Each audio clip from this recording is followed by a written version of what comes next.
We are live. Happy Thursday from Orlando, Florida. I hope you're doing well wherever it is that you're watching from. Actually, let's start the show out tonight, as we do every time, letting us know down below where you're watching from. It helps me kind of curate who we put out content for. And I'm excited to see you hang out with you guys tonight, talking about a whole bunch of things from theme parks to real estate to new developments, and obviously answering our questions that came in the mailbag. And if you haven't done that before, we have an info@positgroup.com. You can submit your questions. We had a bunch of them come through tonight. Hopefully we'll get through at least 4 or 5 good questions tonight. But listen down below. We got Timothy hanging out in Mount Dora checking in tonight. Pickles checking in from Mineola. Roar is back. Go Tigers. Listen, for a minute there, they were the #1 team in all of the MLB, which is kind of cool. Miami Coffee, enjoy Epic Universe. Yeah, I appreciate it, man. We're going to be hanging out there next week.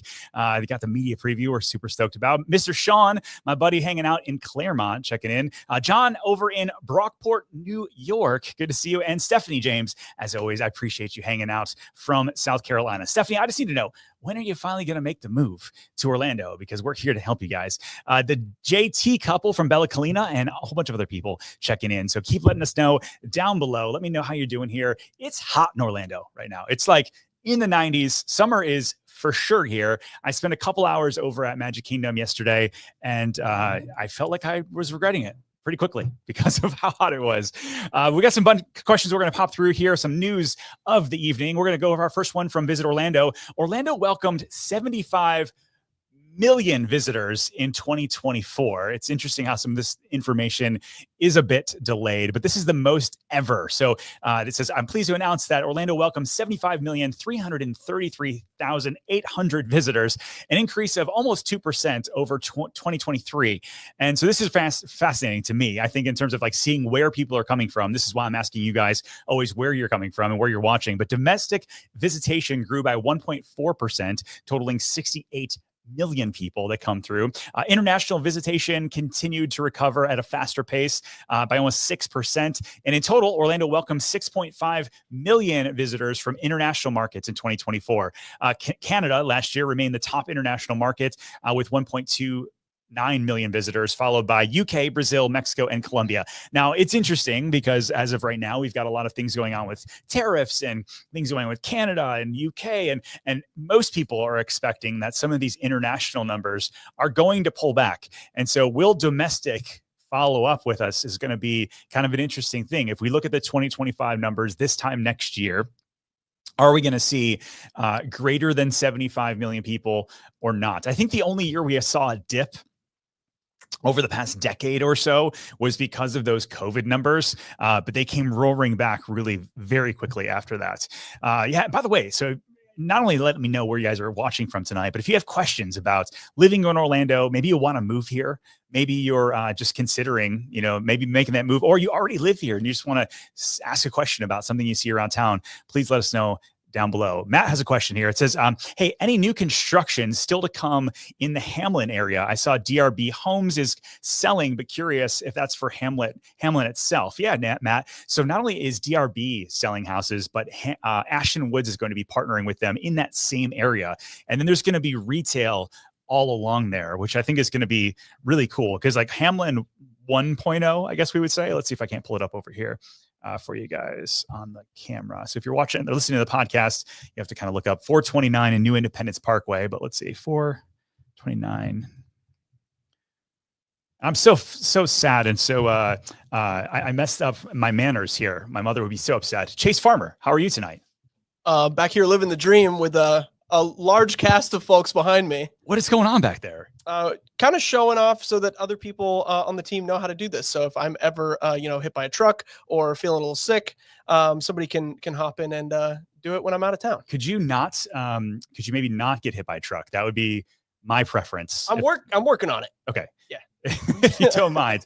But let's go back to, well, good to see you, man. I'm sure we'll check in with you for the mailbag here shortly, but let's talk about where Matt asked this question. So this is where DRB Homes is building out right here. So you've got 429, you've got New Independence Parkway. This road over here is going to eventually very soon connect over into Claremont, which we're going to talk about Claremont in just a minute tonight. But we've got DRB Homes building right here, and then Ashton Woods is going to build next to them. And then right above them, there's going to be all this new retail, and it's going to mirror what's going on over in the Hamlin area right across 429. And so, I've been saying for a good 7 or 8 years now, like Hamlin, it's coming, it's going to be great. And now you've got like the Tiki Bar coming in, you've got Popstro coming in, you've got the new Mexican restaurant coming in. There's a lot of stuff finally that's filling in that area after all this time. And now we're gonna be waiting for across 429 to see what happens. So Matt, yes, there's a lot of new construction, not only Ashton Woods, but if you go up and down Avalon, if you go back over the map here, Chase, this is an interesting one because I drive this all the time. You got 429 and New Independence. All of this green space here is all going to be built out. I think I saw it was Dreamfinders Homes is building out here, and you've got Pulte across the street. You've got Meritage across the street. So yeah, there's plenty of stuff coming to that Horizon West area. So great question. Thank you. Let's see. Carla says Silver Lake Oaks near Hamlin is beautiful. We almost bought there, but we decided on Dr. Phillips. It's interesting. I think people buy Horizon West because they are buying into what's coming. They want to be close to Disney, but Dr. Phillips is a really great second option. It's obviously a little bit more expensive. And so if that's something that you have the budget to do, being close to Restaurant Row, being close to all those things in Dr. Phillips, really hard to go wrong there for sure. So I get it. Let's talk about this one. We actually broke this story. I was super stoked, but we'll pull from the Orlando Business Journal today. Lake Nona West unveils tenant lineup for shopping center in 2026. And so this is, we announced last year that Target was coming, but what else was coming was kind of the idea. And because many people were sold this idea of Lake Nona and all of these things that were coming to the town center, but then what other things were you once you got there? The idea of being able to have a bit of a 15-minute city where you get to go to an area, not have to leave, not have to drive 30, 40, 50 minutes to get somewhere was the promise of not only Horizon West, but also Lake Nona. A bunch of you guys following us over on Instagram, apparently, because this thing's going off above my ear here. So today that was announced, Nordstrom Rack, Total Wine, Barnes & Noble, which actually surprised me. I actually love Barnes & Noble. My family and I, we go there all the time still. Yes, we buy almost everything from Amazon, but if you want like a good Saturday afternoon with the kids, everybody kind of goes in their own area, grabs a book. So great. And so to see actually more and more Barnes & Nobles opening back up and that we get one in Orlando, I'm stoked about. You got HomeSense that's going to be there. You also have, there's this EV charger that's going to be there. It's a Mercedes-Benz EV charger. Apparently it's supposed to be way faster than even the Tesla chargers. And so you can charge up your car within 20 or 30 minutes. They also have a new first to market, Tavistock. They have a restaurant in Vegas. It's called Cantonita. And so it's going to be kind of first to market here in Orlando anyways, opening up in that area as well. So if you're looking for Target, you're looking for restaurants, you're looking for other stuff, Lake Nona's finally getting to grow up a little bit more. We got some questions. DC says, thoughts on Groveland, please. I've been saying Groveland is kind of the next Claremont. I think that you looked at 5 years ago, Claremont was this spot where it seemed forever away. And now with all the roads coming, it's getting built out. You've got a lot more things coming. And I think that that's great. So Groveland is the next one. I think Groveland and Mineola as well. You got a lot of cool stuff coming from like a neighborhood's perspective. It's those areas where you're saving 5 to 10% on the build quality or the build of your home, but you're waiting for retail and a lot of that kind of stuff to come in. And so I think Groveland has those opportunities. There's some very cool neighborhoods in Groveland, though, that have 4, 5, 6 acres and a really nice new house. We're listing a house, I think, in maybe 2 months from now, probably in like the $1.3, $1.4 million range, but it's on 5 acres, lakefront, new construction, and something like that in Windermere would be $5 million, right? And so it's the idea that if you drive a little bit farther, you get a lot more for your money. And I think Groveland's a great spot for that. Chase Farmer, let's get into the mailbag, man.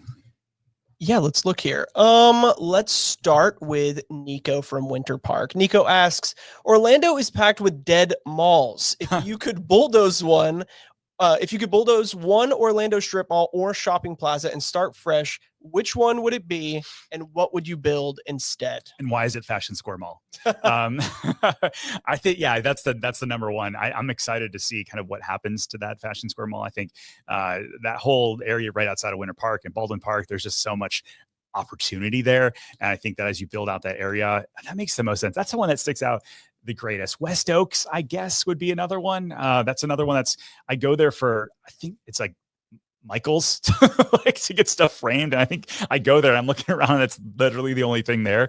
It's interesting. I've been talking to people that redevelop malls and they'll reach out and kind of share, hey, this is what we're thinking about doing. And the whole idea of this open air concept where you've got more restaurants, more stuff outside instead of the traditional mall that was built in the 70s and 80s where you go inside. I think that's an option. Another one I've heard is that how do you bring people to a mall instead of just shopping? There's other stuff to do. How do you create more community lifestyle center? And I think that that's the way to make some of these things win, is to, you know, have an anchor, a reason why. And you go to Millennia, and Millennia Mall has great brands and a lot of things that, you know, that those shops don't exist anywhere else in Orlando. And so maybe that's another thing. So maybe it's outdoor, experiential, and shops that aren't anywhere else in Orlando. Maybe that's the win. But man, I think there's just so much opportunity there for sure. Mr. Sean says the new Barnes & Noble is pretty sweet. They rotate books more often, have a bar inside, and more than just a coffee shop. I've been to the one outside of DC. Hopefully we'll look at that version. Oh, that's cool. I hadn't seen that one before. I'm still like I walk into a Barnes & Noble's and it feels like I walked into the 90s. And as a nostalgic kind of dude, I like it. Let's see. Do TDQ Pro. I know you have answers on this. All right. Are there any high paying tech jobs coming to the Lake Nona area? Yeah, there's going to be not only more coming, more to be announced here shortly, but tech jobs are an interesting one because I think it's mostly medical, accounting, and that sort of thing. But there's going to be definitely more to come. But if you service those things, like one of my clients runs the tech shop for a really big health system here, it's a super well paying job. And obviously you don't want the tech to go down in a hospital, right?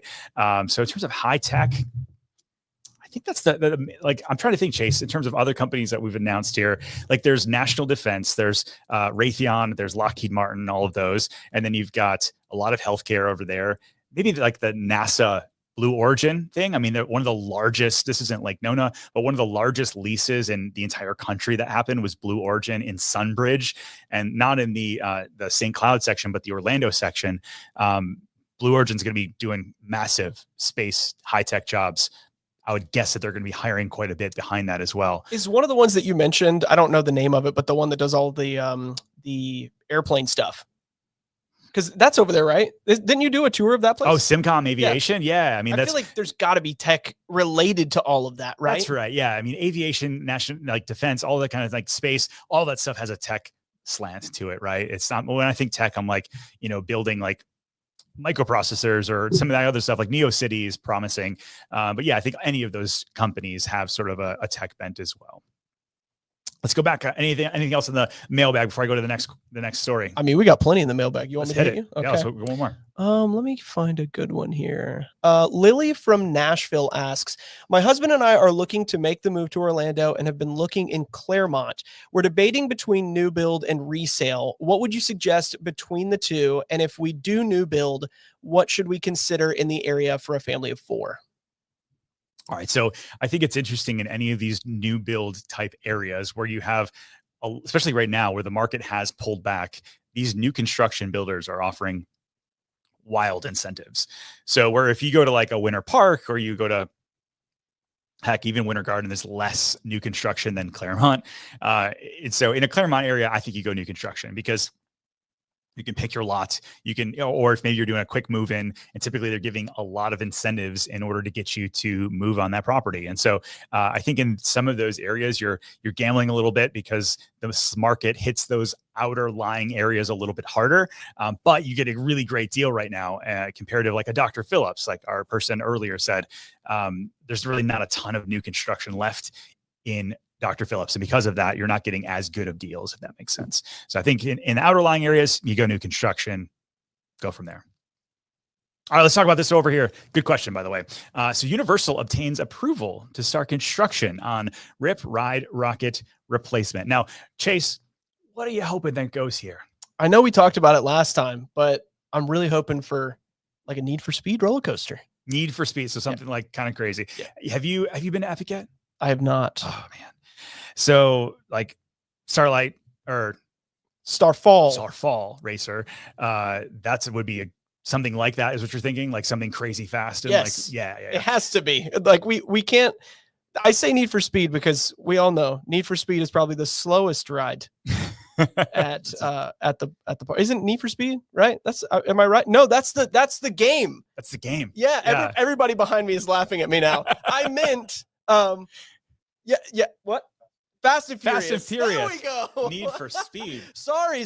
They all connect in my head. Sorry. You know what? I'm just glad I'm not the only one that makes mistakes from time to time. But yeah, I think Fast and Furious, if that ride goes down and they put something over here, it makes sense. They already have IP probably approval at Universal. But anyways, Wesh 2 says, last year, the Wesh 2 investigators found documents for the theme park filed with the Southwest Florida Management District.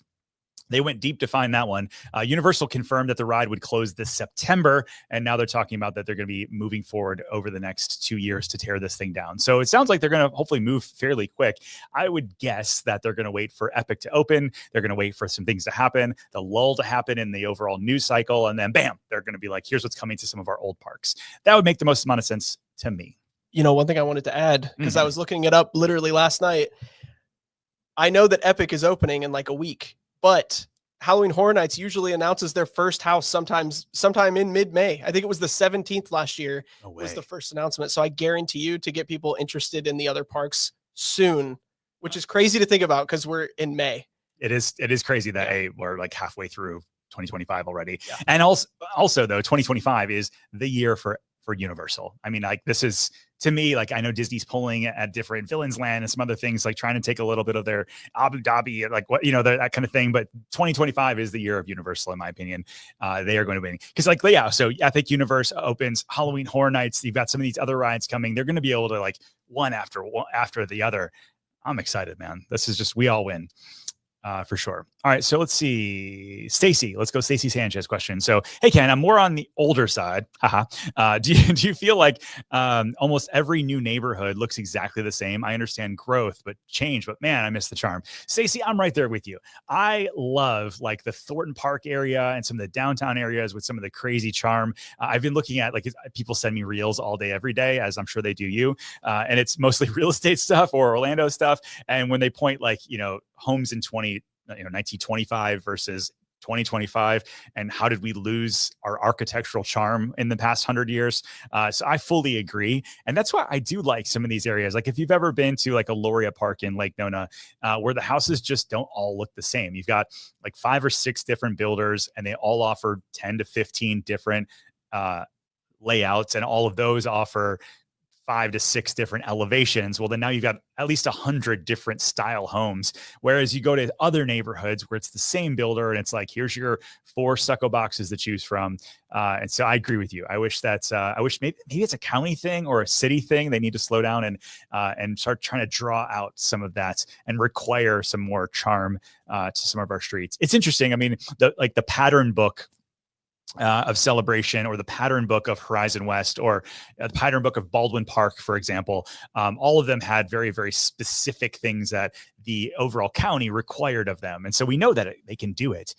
They just need to, like, you know, push a little bit harder. So you and me, Stacy, we're going to make it happen. Anonymous says, Universal just dropped HHN merch today. How do we miss that, Chase? I was about to say the same thing. Oh my gosh. I have no idea. I don't know either. Regular says, hey, Ken, are you a Marvel guy or no? Yeah, of course I am. I was 100%. I'm a Marvel guy. I got to get, I wish we had more Marvel here in Orlando. Obviously we can't because of licensing and all that kind of stuff, but for sure. All right, let's go back over here. What's my next story? Actually, speaking of Thornton Park, I wanted to talk about this. Last week I had my guest on, Kristen, and we were talking about how an old church had been turned into townhomes, and we put that up on Instagram, and it went crazy. People were talking about, oh, we don't really like, you know, townhomes being in a church. And anyways, the developer reached out and they were like, hey, I don't know if you know about this, but we're actually building a couple other townhouses, and they're going to be from the ground up. And so we started just talking to them about what they are building. And so I kind of want your take on this. Speaking of charm and that sort of thing. So these places this one's 2,200 square feet, 3 bedrooms, 3.5 baths. If you look at the map on this one, this is on Robinson. You're not too far from Lake Eola. You're like 1, 2, and a half blocks away. Robinson's been closed down because of all the construction. They're going to be widening that road, making it a 2-lane road instead of one way. But this property right here on the corner, they're putting multiple townhouses. They're going to be listed for $1 million, $1,075,000 for the interior units, and then the exterior units. These are all 3 stories.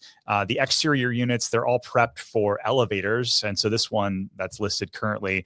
There we go. Some live shots here. There we go. That's what they look like currently. You can see how close you are to Lake Eola and everything else coming up and down this Robinson area. But this is $1,238,000 for 2,400 square feet, again, with the elevator inside. So let me know what you guys think about this. I think, it's taking down some of these older buildings that just are not salvageable. And that is a thing, especially in some of these downtown areas where you have like an old building where it would just cost way more to renovate than it would be to build something new. That's what they've done here. And so $1 million, it's a big number for sure. But let me know what you guys think in this downtown area down below. Chris says, hey, Ken, checking in from Phoenix. How bad is the assessment law on condos affecting the sales price and time on market at the moment? So not a ton in Central Florida, because I think, so for those of you who don't know, like you had, pre when this law went, I don't know the exact date, it was in the past year or so, before this actually went into law, they could have basically, they didn't have to have as much reserves as they have now. And then because of Seaside and some of the other condo things that have happened in Florida, tragic things, they're basically, the state came down and said, hey, there's a new law that you have to have really good financials now. And so they're like cracking down, which is a good thing. You don't want to get into a place where you're buying a condo that has a rough financial situation, and then all of a sudden you get a $25,000-$30,000 assessment.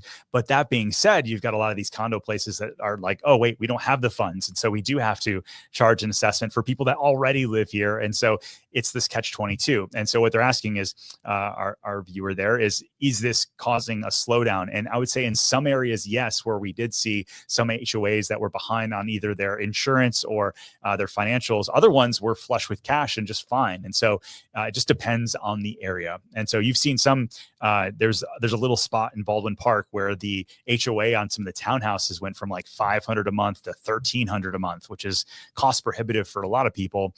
And so because of that, you definitely saw days on market go up, but that didn't affect like all of Baldwin Park. It was just sort of this little strip. Does that make sense? So yeah, I would say we're seeing it, but it's not everywhere. Do you have anything else in the mailbag, dude? So many. Let's see here. Next up, let's do Carmen from Winter Park. Carmen asks, I hear opinions around Orlando's downtown skyline constantly. Some people say it's ugly, some say it's underrated, and some say it's just unfinished. What do you think about the downtown skyline? And I will say, I feel like this is such a conversation piece, and I don't even really think about it too much. So I would love to know your opinion. I remember the first time I drove downtown Orlando with my kids in the car, and they were like, "Oh my God, it feels like Cloud City from Empire Strikes Back." And like, I think it's pretty. I think there's a lot of really cool buildings. And that being said, it feels very underutilized. And I think that there is so much opportunity. And I think I was talking to a developer this past week, and if you want to flip over here to LoopNet, dude, you've got like some of these office buildings and some of these downtown areas. These buildings, let's see, $8 million for a lot, $3.7 million for a lot, $9.9 million for a lot, and $8.5 million for a lot. And so a lot of these have been approved for buildings, but it's just like, okay, so you're going to spend, $8 to $12 million on a piece of property. And then you're going to have to spend a ton of money on because of steel costs and everything that's gone on. And so then to get that to pencil, many times they're having to do like 4 lease apartments. So that's where you saw really cool buildings like the Society go up, which, they've got the micro apartments, and there's just a lot of cool stuff going on at the Society. But in terms of like a condo for sale or some of these office spaces that are really harder to lease out, they just don't pencil right now. And so you don't see the buildings going up like you do in like a Nashville or some of these other places, because again, the downtown market hasn't caught up with it yet. And so eventually it will, I hope anyways. I'm a big fan of like the potential for downtown Orlando. I know it has a lot of problems right now. But if you start seeing some of these big projects move forward, I think that will spur more excitement. And then eventually we'll start to see more buildings in downtown Orlando. So I don't know if crap on our Skyline per se, but it definitely has a lot of room to grow. That's for sure. Good question for Mr. Sean here that I would love to hear because we haven't talked about it yet. I understand it's not Orlando news, but have you thought about Disney Abu Dhabi and the recent news it's going to be indoors? They have to. It has to make sense. Yeah, I mean, listen, I think the thing about Disney, I'm a little nervous around is because they had committed, what was it, Chase? It was like 60 or $70 billion over the next decade. Let's see. I remember this news. It was massive. I think the question here, will you ever go? Probably not. Me either. Yeah. So September 2023, Disney announced that they're going to spend $60 billion to its theme park division over the next 10 years.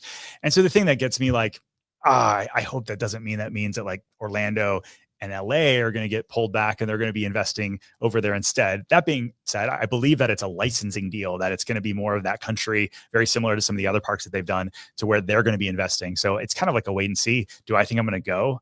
I think I'll probably visit like Shanghai and Paris first. What about you? Agreed. I want to go to I want to go to Japan. I want to go to Disney Sea. Yeah. I want to do all that stuff. Totally agree. Totally agree. So let's talk about some development news. So I was going through here as I do, and I'm looking for like interesting things that are going on in our area. You got SpaceX spending $50 million and they're getting ready to start some things. You've got the convention center getting ready to start some things. You've got, random pieces here and there, but there's one that I thought was interesting this week, which was the Marriott W Hotel, which one of you asked us about last week. What was going on with the W? Why is it not moving forward? Is it going to move moving forward? Well, this is 5/15. Is that today? It's today. Yeah, this happened today. So $150 million hotel moving forward. And so for those of you who don't know, with the W Hotel, they're going to have convention space. They're going to have some really cool restaurants and obviously the hotel itself. They're going to have a music venue. And it's going to, I think, be a great addition to that iDrive area. Our boy Corey loves iDrive. And so this is going to be his new spot. But when is this actually moving forward? They're saying the target date of this is going to be September 1st of this year, and that their project is in for permitting, hopefully with construction starting later this year. And so this is one, I hate seeing awesome projects like stall and then cancel. This happens all the time. But the fact that this is hopefully, it looks as though if they're moving to permitting, that means this is actually moving forward. So I think that's a pretty cool thing. There's a ton rolling in here. You want to pick one? What's that? Oh yeah, we got a bunch of questions. Let me go back over here. You want to go to Brandon G? Got you. All right. So the most important thing going on in Orlando right now, and we're so close to getting an MLB team. So if you're not already here, get here fast. Season tickets will go quick. It'll be a huge hit. I'm excited. All right. So we got 4 people back here. If you guys, all right. So MLB hits, are you going to games? Yes or no? Yeah. All right. Louder. Caroline? Louder. Yes. Yes. All right. So everybody's going to a game. I think I would go to a game. I'd be a season ticket holder like season 1. And I think this would be great. Now people say like, oh, it's, Florida and baseball don't go together. I mean, it's not working in Tampa, right? The Rays games, if you go there, they're empty, even though the Tampa Bay Rays are great. The Marlins, not awesome as well. You go there and their season tickets or their attendance is pretty bad. And so would it be different in Orlando? The reason I think it would be is because we have so many tourists here. Especially where they're going to build it, it's pretty close to the convention center and pretty close to Universal and Disney. So if you came here and you're from Detroit and you want to see the Tigers play and you want to see them play the Orlando Rays, heck, you're going to set that game up. And so I think we have a cool opportunity here that maybe other places don't. Very similar to Vegas. Vegas has a similar tourism population that we have in regards to people that live here, hospitality, and all that kind of stuff. But you look at the success of the Knights and the Raiders and all the other kind of stuff that's coming to Vegas. I think we could have a very similar thing here. So I'm going to get off my soapbox from the MLB, but I'm stoked if it is an option for us. We got multiple people here. He said, Timothy said, totally going to be a season ticket holder and watch the Seattle Mariners. And then we had Courtney. I miss Comerica Park. Yeah. Yes. We would be at the games for sure. All right. Let's talk about this one. 12 reasons locals in Orlando hate tourists. Now, I'm not one of them. I love tourists. They help pay the bills. They give us tax money to go build cool stuff. But I'm curious, of these 12, if you guys live here, which one you would say is a yay or nay. So 1, you ignore downtown Orlando, which I think is a marketing problem. I think it's like, what are they going to go downtown to do? If they had an MLB team to go downtown, they could go do that. But there's like, what I think from a marketing perspective, what are you going to go do downtown? If everything else is away from downtown, it is what it is. Number two, you don't experience other entertainment. And so they point out the Dr. Phillips Center. They talk about Off-Broadway, the NCN Theater over in Maitland. They think that, hey, everything is just Universal and Disney. Again, I think it's a marketing problem. If you know that we are more than just Disney and Universal, SeaWorld, then you go experience these kind of things. And actually, that's what our channel is all about, trying to show you guys we love Disney, we love Universal, and there's so much more. Number three, you complain it's too hot, but only hit the water parks and pools. It is hot. I complained about it, and I live here. So I think, you come anytime between May and November, and you're going to see that it's pretty hot. But there's a lot of cool things. And so they mentioned Wekiva Springs, Kelly Park, Rock Springs, and there is so much else to do outside than just maybe a theme park. You only eat at chains. Now, this is Chase. I've been mentioning this since as long as you've known me, is that I hate the chain restaurants that we have in abundance. And yet, if you're coming from Des Moines, Iowa, and you're like, where am I going to eat? Benihana's sounds okay because you're familiar with Benihana. But we have such a great food scene here. And if you follow the Michelin Guide and some of the other stuff, the Mills 50 area, there's so many cool spots to eat here beyond the chains. You do have to get outside of the theme parks many times, although like some places like Bull and Bear over at Waldorf Astoria, you've got Kappa over at Four Seasons. There's great restaurants there. But if you want like authentic, local, great vibes, we've got that here. So that's number four. Ken, when was the last time you had a bloomin' onion? Never. You've never had one? No, I feel like when I lived in Michigan, I definitely would have bloomin' onion. You're talking about Outback? Yes, of course. Yeah, Outback. Texas Roadhouse was more my jam. Okay. It's like you got the cinnamon butter. Oh man, that was it. Throwing the peanut shells on the floor. Yeah. They got rid of that. They got a lawsuit a while back. It seems unsanitary. Yep, but it doesn't happen anymore. Doesn't happen. Yeah. Okay, good. Number five, you whine about the rain. It rains every day in the summer, like for like 15 minutes. It's like 15, 30 minutes. You grab an umbrella, you're good to go. It's not something that you really need to worry about too much beyond that. But you do whine because you come here in the summer, you spend all this money and you're like, oh my God, it's going to rain every day. Yeah, it's going to. But grab an umbrella, you go back inside the air conditioning, you're going to be fine. You feed the wildlife at Lake Eola. Now, there used to be, we've done, Corey, remember last time we were down at Lake Eola, we tried to get something to feed the birds, and there was nothing in the feeders. And so if they want us to feed them something specific, then they should fill those up. But this isn't one that I really care too much about as a local.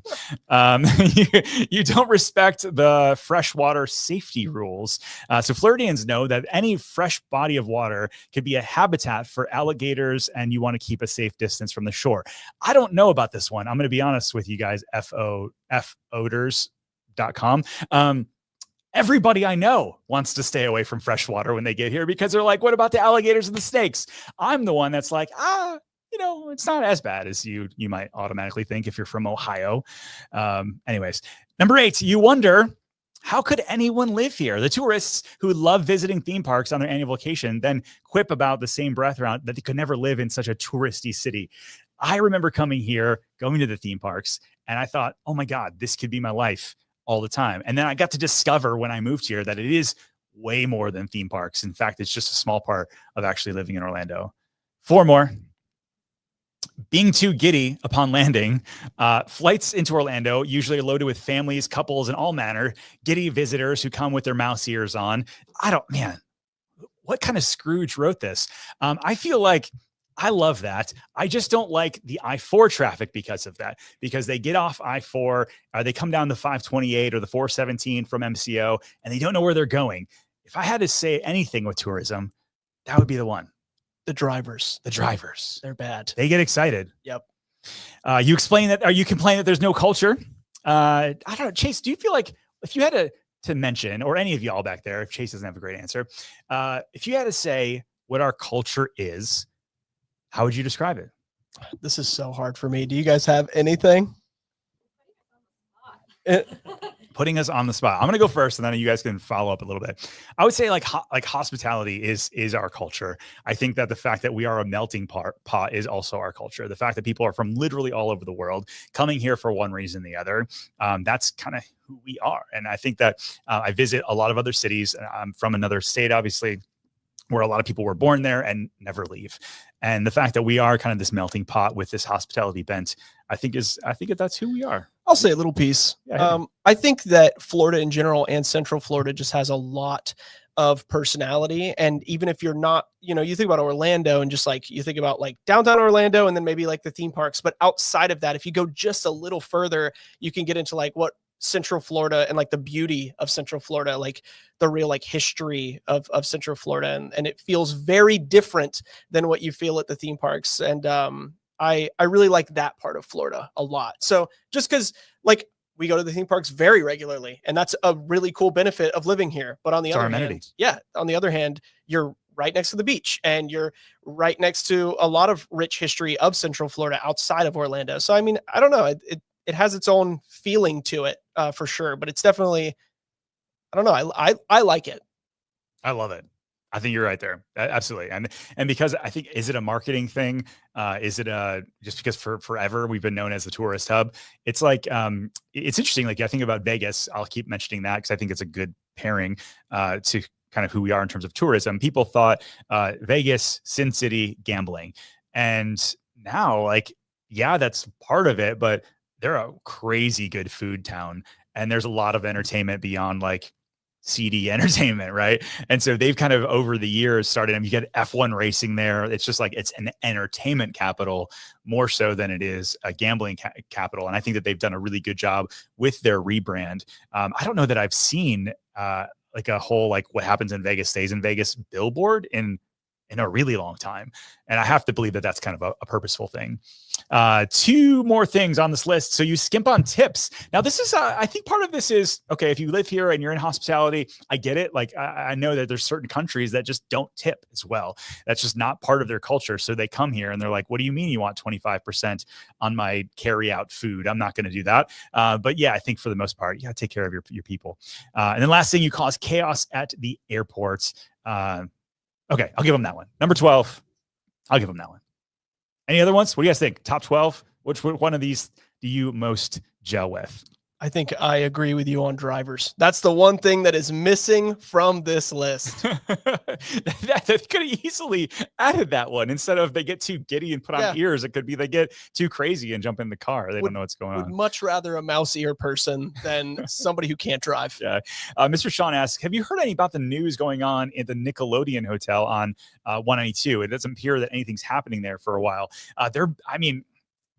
For a while, I would say they were moving dirt like crazy. And I feel like every Saturday, my family and I, we go down, we do something, we got a ritual on Saturday morning, and we constantly see trucks and things moving there. I know there's going to be a lot of infrastructure that they have to do there. That being said, I would have assumed, you were right, Sean, that there's something moving forward there. I got an update probably 6 months ago in regards to what's coming, but really nothing's actually been moved in terms of going up vertically.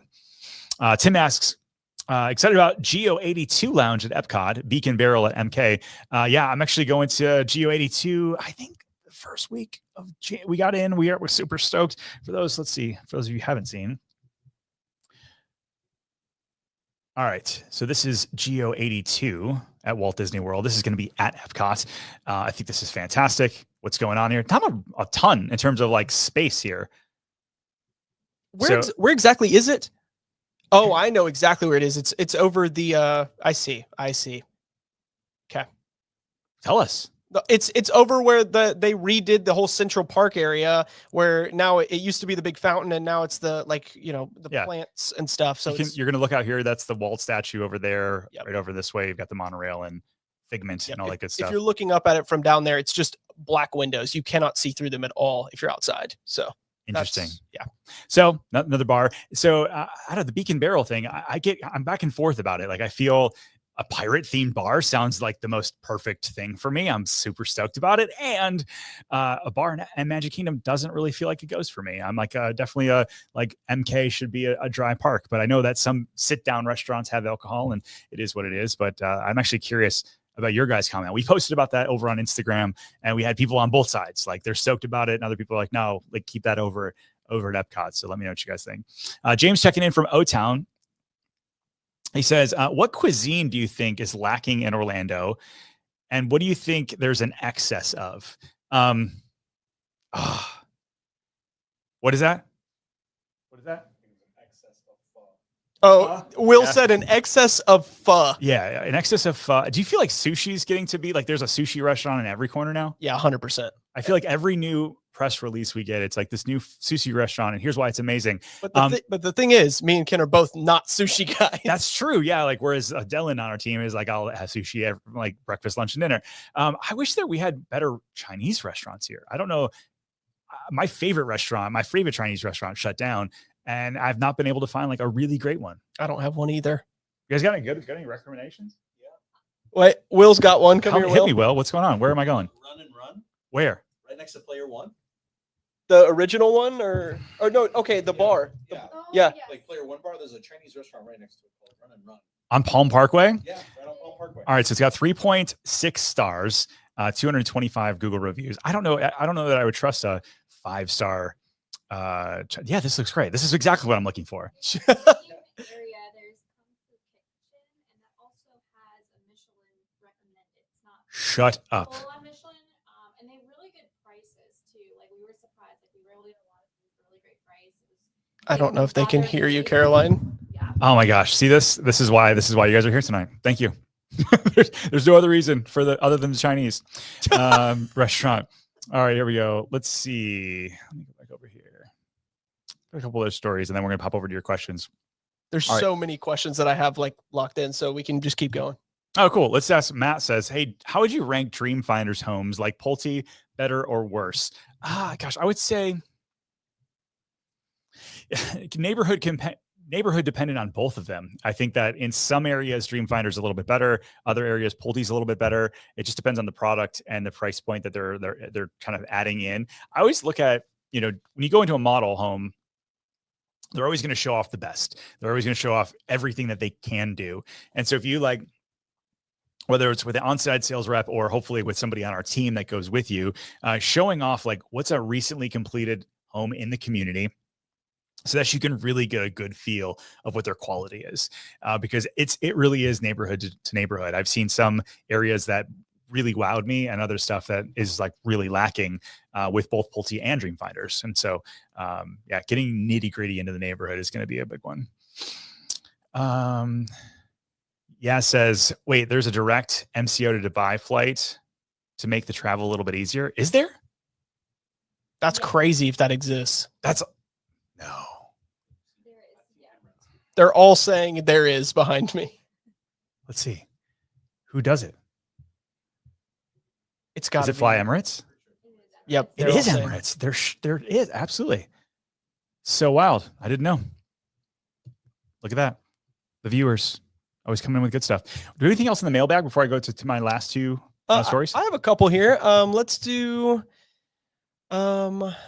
Isaiah from Kissimmee ask, Kissimmee has always had a bit of a reputation problem with spots like Neo City and Sunbridge bringing in serious innovation. Do you think the perception of Kissimmee is finally starting to change? I mean, I don't know. I would say Kissimmee has like a bad reputation per se. I mean, there's definitely worse cities, and Sunbridge is St. Cloud, so it's not technically Kissimmee. But I think when you think about things moving that way, there's a lot more coming. I think for a long time, there was a lot of short-term rentals and people that lived there as a second home, and there wasn't as many kind of things going on in Osceola County. When I moved here 9 years ago, Osceola County was 75% rural, and that's not that much different than it is today. I probably more like 65% rural. And so I think that's one of those cities that has like a ton of opportunity, and Kissimmee's freaking huge. And so there's great parts of Kissimmee and other areas that are they do need a little bit of love. And so, it's an interesting question. I don't know. What do you think about Kissimmee? First go, Chase. Weren't you saying recently that you could buy resale there for like some of the like Airbnb homes for like pretty cheap right now? Wasn't that a conversation we were having? Totally. Yeah. I mean, listen, there's, even in like an area like Reunion or some of these other areas, right outside of sort of the theme park areas where a lot of people had those houses that were short-term Airbnbs. And yeah, now they're liquidating them because they're not making as much money on the short-term rental. And so if some of those schools are continuing to improve, but like many times those areas were catered towards the Airbnb community, and those are starting to shift. And so if you're looking for more affordable options, sometimes with, you get a pool home, great options in the 400s. That's really hard to come by in so many other areas of Orlando. And so in that, I think it's going to have more demand because people just from the sheer price of it all. And so, yeah, that's a good point, Chase Farmer. You're very welcome. All right. So what did you say? Oh man. All right. Let's go. This is an interesting one. So Lake Ridge Winery and Vineyards in Claremont, from family roots to award-winning vines. So Caroline, I'm gonna make you chime in on this one. Is this like the largest winery in Florida? It is. Yes. They offer free tastings. Free. Yeah. Have you been? Yeah, of course I've been. 127 acre vineyard lies in Claremont. Yes, yeah, and they'll do grape stomping a couple times a year. They have a bunch of like little festival things and like live music sometimes on different weekends. They have a whole events thing. And they also partner, if you've been to the San Sebastian winery closer to St. Augustine, they're kind of sister wineries as well. Very nice winery, the Yeah. San Sebastian one. That's so cool. I mean, so around 88, it says 36 or 37 years ago, they bought the property. And this is like when the whole greening and deep freeze was going on. And they opened their doors in 89 and they're still cranking. That's so cool. I feel like I got to go visit these people, even just from the business perspective. It's super interesting. It says they produce 330,000 gallons of wine every year. So what's the one wine that people should check out, Caroline? The Crescendo, it's just also a cute bottle. If you're like me, you sometimes just pick the cute bottle. My husband really likes their sweet red quite a bit. It also makes a really good sangria. All right, deal. People know. Caroline, everyone. Caroline, everybody. That was a great, that was off the hip. So I appreciate that. That was very cool. Gen Z Country Club Society Park to bring sports and luxury at former Wyndham site. And so Corey and I actually went out and we shot this. They're tearing down the old Wyndham Orlando Resort. They're going to be putting a whole new hotel there, a whole bunch of other like kind of high-end restaurants. And if you think about this, this is like Sand Lake and iDrive. So right as you're kind of getting into the thick of iDrive. And so the Society Park is a sports complex they're going to develop by Unicorp. It's going to have paddle courts, restaurants, luxury amenities. They're talking about a target of soft opening of April 2026. And so here's some of the renderings. I mean, this thing it's super modern. Obviously, a lot of it is inside, being that we're in Orlando. This is kind of an interesting thing. I mean, like, hey, so I got 3-4 people behind me that are all younger than me. And so you guys think about what you're looking for. If you need to go hang out with friends, what are some of the things that you have to have?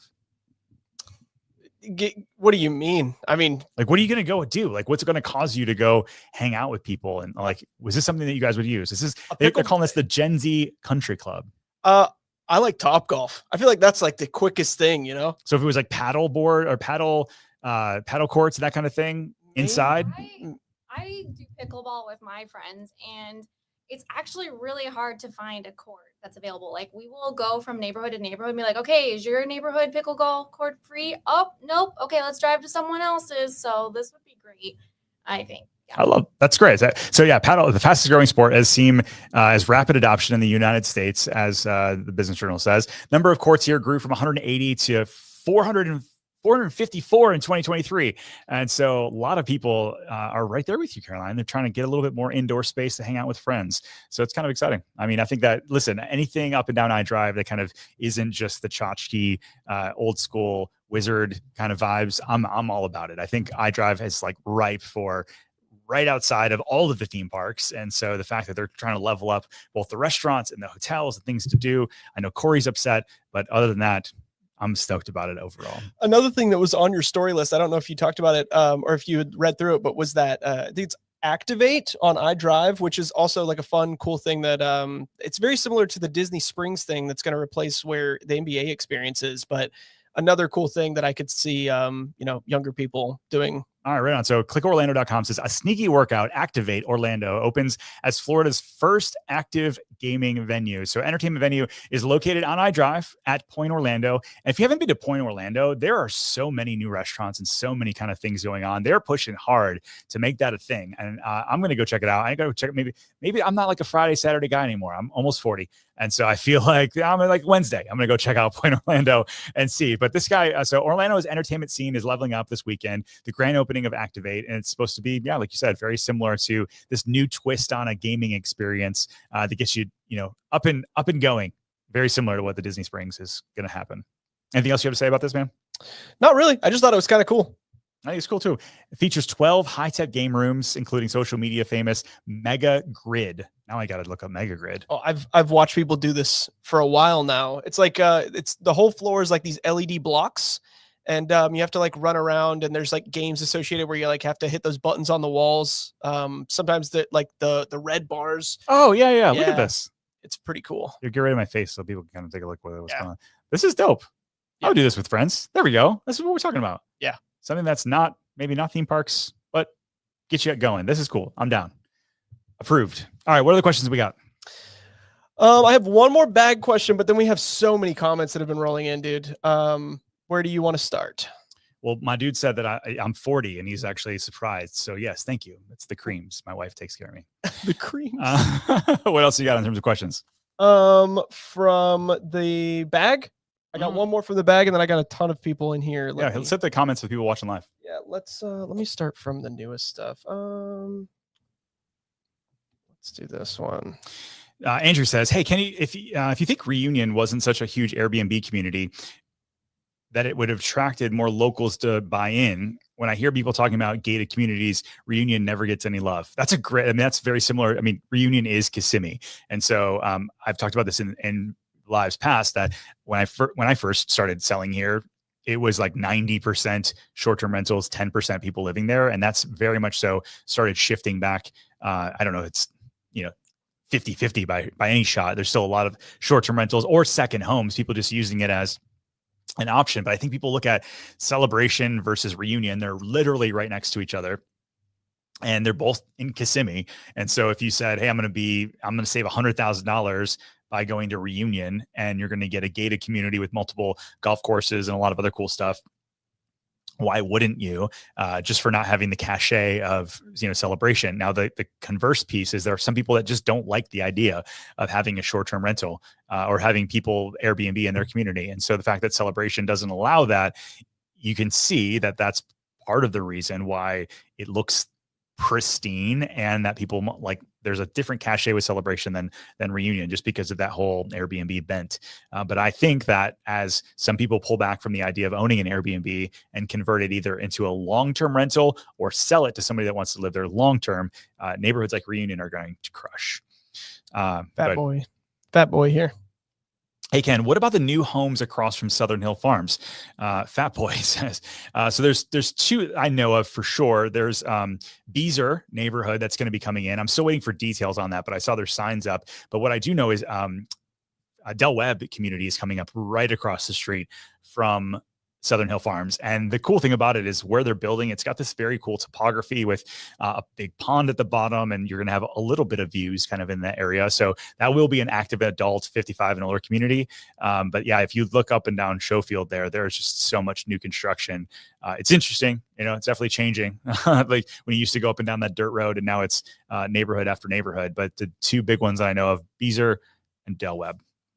Here's one from MC. What do you think about this? MC says, do you think that we're going to see a reversal in home prices back to 2022 if the Fed chair comes in and buys bonds and cuts rates in 2026? Put that back up again. I want to read the second part. I unclicked it. Okay. Sorry. So I think, so it's two different things. So it's like, do I think prices are going to go to 2022? And then what happens if the Fed cuts? So if the Fed cuts, I think the prices go up very quickly, because then we're going to have more. There we go. So yeah, first part. So do we think we're going to see a reversal in home prices of 2022? And then if the Fed chair cuts, and buys bonds, do you think that what's going to happen? So I think if they buy bonds and rate cuts happen, then I think the prices are going to continue to fly pretty quickly. If we stay right where we're at, I think prices in some areas are going to stay flat and in some areas pull back. Will we go all the way back to 2022? That would mean prices have to drop 15%. I don't see that happening. Pulling back 3 to 5%, I could see that in some areas, and it actually has. If we look at, actually, I pulled up kind of this idea of Monday Morning Quarterback. This is actually something that MLS puts out. They pull data from the 5-county area. Right now, we've got about 5 months supply of homes, which means we're sitting right at a trending buyer's market. And you look at the average list to sale price is like 30,000 off. But what really matters is like what's the percentage. So final list price to sales price is less than 3% off. So we're not seeing any massive whacks in terms of overall pricing. You look at the median price is $525. Median price is $439 and average sales price is $525. And so those are kind of staying pretty steady. Days on market is 60 right now. So it's taking on average about 2 months to get your house under contract, and then an additional 37 days to close. And so if you are looking to potentially sell your house, keep that in mind. Like, it could take you 3 or 4 months from the time you list to the time you cash out. And so that's just a normal freaking market. That's not like the sky is falling, but it's not as crazy as we were in 2022 when prices were going through the roof left and right. And so, anyways. But if rates don't change until next year, I do see prices pulling back in some different areas. Let me see here. I think this is kind of what were you going to say? AR Glover says, we're in Atlanta. We're looking to buy a house in Apopka, maybe. Currently watching all your videos. So I appreciate that. Thanks, AR. Appreciate it. Apopka is another one of those areas, like very similar to, not as far away as Groveland for sure, but you've got a lot of these neighborhoods that are going to be built up over the next 5 to 10 years. You look like Westland, there we go. Wild Oaks is the one I was looking for. That was like, you got all these different neighborhoods kind of coming in there, but until the retail actually comes in, you're going to kind of feel like you're waiting for stuff to come. But there's a lot of new construction options there that are giving some pretty great deals. I saw this one and I think it's interesting because I think it's a bigger conversation around how Orlando is bigger than just Orlando.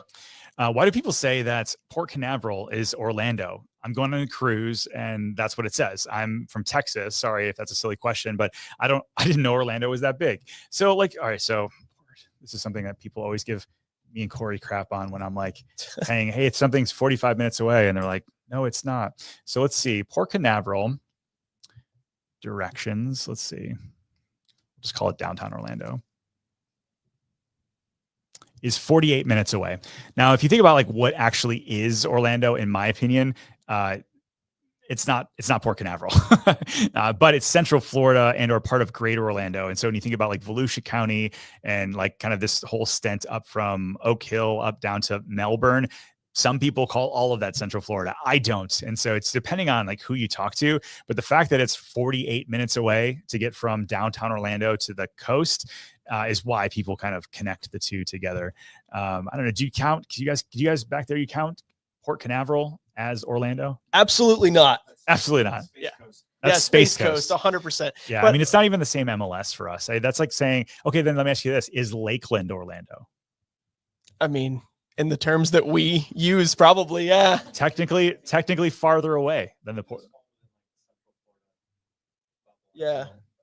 About as Yeah. high as Ocala and about as low as Lakeland. But look at this map here, guys. So like here, swip this over. So you go look at like Lakeland is for sure farther away than Port Canaveral. But then people think that's Greater Orlando. But then you look at, but if you live in Tampa, you also think Lakeland is like Greater Tampa.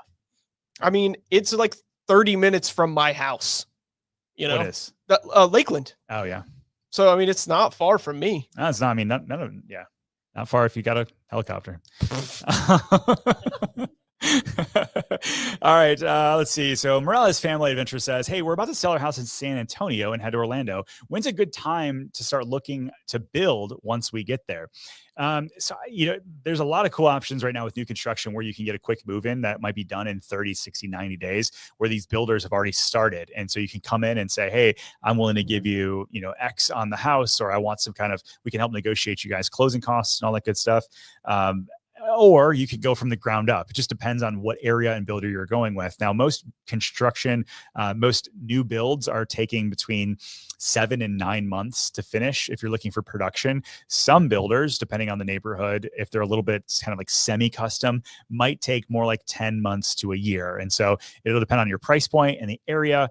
Do you want to pick all your finishes? Because those quick move-ins that I just talked about, many times it's like you take it as is. And so it's a brand new house, but you don't really get to change anything. And so it just depends on really all of those factors. And so feel free to reach out. We actually love to help any way we can. I like what Fallon said here. Tampa and Orlando have joint custody of Lakeland. That is very true. It's part of Orlampa. So Gigi says, hey, this is very specific, but do you have any recommendations on new build with floor to high ceilings? I want to place with 16-foot Christmas tree. There's plenty of builders here that do the 2-story great room that have 20, 30-foot feet in their great room. So Ashton Woods builds a great product. Toll Brothers builds a great product, but there's plenty of them that do the 2-story piece that's really open. Are you going to find, that's on the production side. And if you want to go custom, then you've got sky's the limit for you.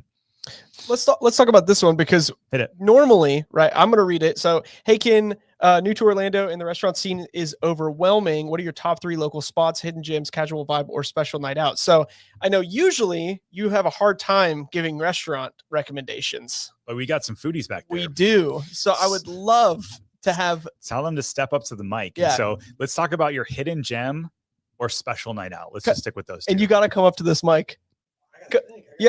Come on, Will.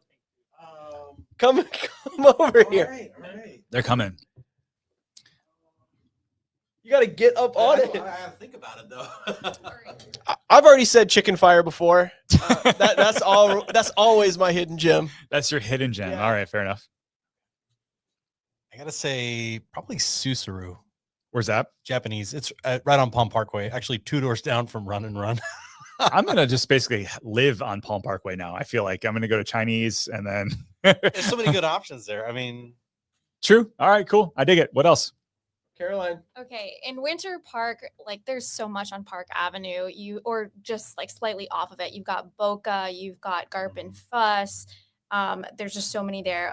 Also Restaurant Row, of course. There's plenty there. Peperoncino, it's a small hole-in-the-wall Italian restaurant. We've done a review there. Yeah, and they sing to you an Italian opera on your birthday. So I go on my birthday, of course. Sing to you on your birthday. I sing to you on your birthday. So Yeah, you do. is it different? Oh, okay. My happy birthday is not their happy birthday. Corey. I get it. Corey, but let's hit you, man, and we're gonna wrap up. All right, I don't know. I'm going to keep it classy in Winter Park and go with Hillstone. Hillstone. Oh, I love Hillstone. It's Why? a lake out there. It's a really nice experience. Why would anybody be down on Hillstone? When people say that, like, oh, it's like the top restaurant in that area. I love Hillstone. The food's always really good. The vibes are great. The view's great. Yeah, I love it. Nailed it. All right. I like the last comment here. Ranger said, Who's this lady and why is she not a regular on the pod? I don't know. She's like our in-house foodie. But if you don't know Caroline, she's actually our social media and comms director. And so the fact she's hanging out with us tonight is super honor for all of us, for sure. All right, guys, that's it. So make sure you give us a thumbs up before you leave. This pushes it out to make sure everybody else sees the replay of the video. We'll put up show notes over the next hour, kind of all the different stuff we talked about tonight. And thank you for always using us as your real estate resource of choice. We are here to help at theorlandoreal.com/YouTube. We'll see you guys on the next live. Thanks. Bye.